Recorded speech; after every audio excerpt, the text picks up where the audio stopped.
প্রিয় শামিল করে নিও, আমাকে শহীদ করে সেই মিছিলে শামিল করে নিও, শামিল করে নিও।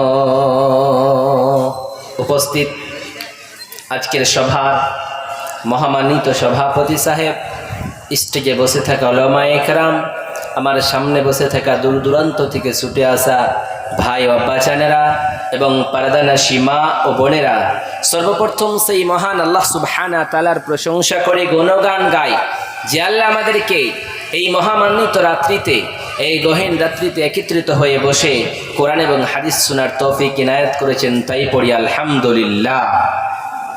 তারপরে তার প্রিয় নবী মামিন আল্লাহ তাজদের মদিনা আহমদ মুস্তফা হযরত মুহাম্মদ সাল্লাল্লাহু আলাইহি ওয়াসাল্লামের উপর শত সহস্র সালাম বর্ষিত হোক।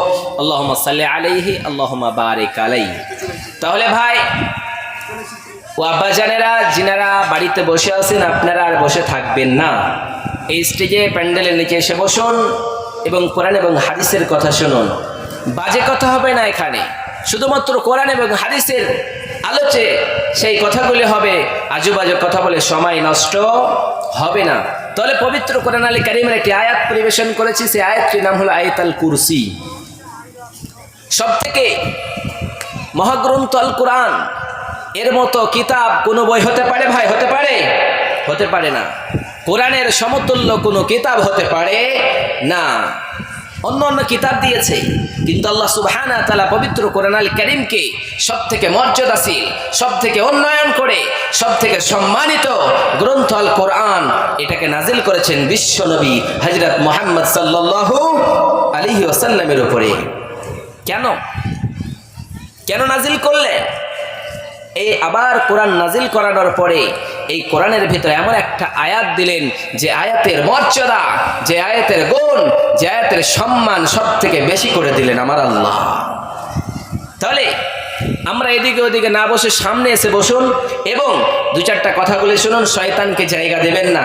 এবং যিনারা বসেছেন এরাদা করে বসুন যে আমি দু চারটা কথা শুনে এখান থেকে যাব, তাহলে ফালতু কথা হবে না। একটা আয়াত পড়েছি আয়াতুল কুরসি এবং একখানা হাদিস পড়েছি, সে হাদিস এবং আয়াতকে সামনে রেখে আমার বক্তব্য ইতি করবো, আমার তৌফিক ইল্লা বিল্লাহ। তাহলে পবিত্র আল কোরআন আল কারীমের ভিতর থেকে সব থেকে সূরাতুল বাকারার একটা আয়াত রয়েছে, সে আয়াতটি 255 নম্বর আয়াত, সেটি হচ্ছে আয়াতুল কুরসি। রব্বুল আলামিন বলে, দুনিয়ার মানুষেরা শোনো শোনো শোনো, তোমাদেরকে আমি আল্লাহ বানাতাম না, শুধুমাত্র বানিয়েছি। তার কারণ হলো রব্বুল আলামিন বলেন, ওয়া মা খালাকতুল জিন্না ওয়াল ইনসা ইল্লা লিয়াবুদুন। রব্বুল আলামিন বলে, দুনিয়ার মানুষেরা, আমি জিন জাতি এবং মানব জাতিকে শুধুমাত্র আমার ইবাদতের জন্য বানিয়েছি। তারা শুধুমাত্র আমি আল্লাহর ইবাদত করবে, আমি আল্লাহর ইবাদত ছাড়া তারা কখনোই কারো ইবাদত করতে যাবে না, কারো কাছে কোনো কিছুই চাইতে যাবে না। শুধুমাত্র মসজিদে এসে আমি আল্লাহ বলে, রব বলে তারা ডাকবে। আমি আল্লাহ ডাকে সাড়া দিয়ে তোমাদের জন্য জান্নাতুল ফিরদাউস তৈরি করে রেখেছি। নারে তাকবীর, নারে তাকবীর। আপনাদের আওয়াজ নেই নাকি গো? আজকে আমাদের সমাজটা এমন হয়ে গিয়েছে, আমি যখন মালদা থেকে আসছিলাম, সেখানে পার্কের ভিতরে একজন ছেলে একজন মেয়ে, তারা অশ্লীল অবৈধ সম্পর্ক তারা জড়িয়ে পড়েছে। আজকে আমাদের সমাজটা এইরকম করে ফালতু হয়ে গিয়েছে। একজন ছেলে একজন মেয়েকে বলে কেয়ার করে না, একজন ছেলে একজন মেয়েকে সম্মান দেয় না। ওই জন্য আজকে আমাদের কাছে ধর্ষণ বেশি হয়ে গিয়েছে এবং জেনা আম হয়ে গিয়েছে। এটা আজকে মানুষ ধারণাই করতে পারে না। তাহলে সেই কোরআন আল কারীম থেকে একটি আয়াত পড়েছি, সেটি হচ্ছে আয়াতুল কুরসি। বিশ্ব নবী সাল্লাল্লাহু আলাইহি ওয়াসাল্লাম একদিন সাহাবায়ে কেরামদেরকে এক জায়গায় নিয়ে বসে আছেন। বসে থাকতে থাকতে হঠাৎ করে বিশ্ব নবী সাল্লাল্লাহু আলাইহি ওয়াসাল্লাম একজন সাহাবীকে জিজ্ঞাসা করলেন, সেই সাহাবীটার নাম উবাই ইবনে কাব। বিশ্ব নবী সাল্লাল্লাহু আলাইহি ওয়াসাল্লাম উবাই ইবনে কাবকে ডাক দিয়ে বলে, উবাই ইবনে কাব, বলো বলো বলো, পবিত্র কোরআন আল কারীমের ভিতর থেকে সব থেকে সম্মানশীল আয়াত কোনটা, সব থেকে মর্যাদা সম্পন্ন আয়াত কোনটা, তুমি কি বলতে পারবা? সেই সময় সাইয়েদনা উবাই ইবনে কাব বলতে পারলেন না, অর্থাৎ উত্তর দিলেন না। সে মনে মনে চিন্তা করলেন, হায় রে, আমি যদি বিশ্বনবীর জবাব দিয়ে দিই তাহলে হয়তো না জানি বিশ্বনবী অন্য কোনো ব্যাখ্যা বের করতে পারে নাকি, হতে পারে বিশ্বনবী অন্য কোনো তথ্য বের করতে পারে। অর্থাৎ সেই দিন উবাই ইবনে কাব জানতেন আয়াতটার মানে, ওই আয়াতটা সব থেকে সম্মানী আয়াত, সব থেকে মর্যাদাশীল আয়াত, কিন্তু সেই সময় উত্তর দিলেন না। দ্বিতীয়বার বিশ্বনবী বলেন, ও উবাই ইবনে কাব, বলো বলো বলো, সব থেকে কোরআনুল কারীমের ভিতর থেকে সব থেকে সম্মানী আয়াত কোনটা, তুমি কি বলতে পারবা? সেই সময় দ্বিতীয়বার উবাই ইবনে কাব বললেন, হায় রে, এবার আমি বলেই ফেলি, যেহেতু বিশ্বনবী একবার নয় দ্বিতীয়বার আমারে জিজ্ঞাসা করেছে। তাই উবাই ইবনে কাব দ্বিতীয়বার বলতে শুরু করলেন, ওগো দয়ার নবী, ওগো মায়ার নবী, ওগো বিশ্বের নবী, শোনেন।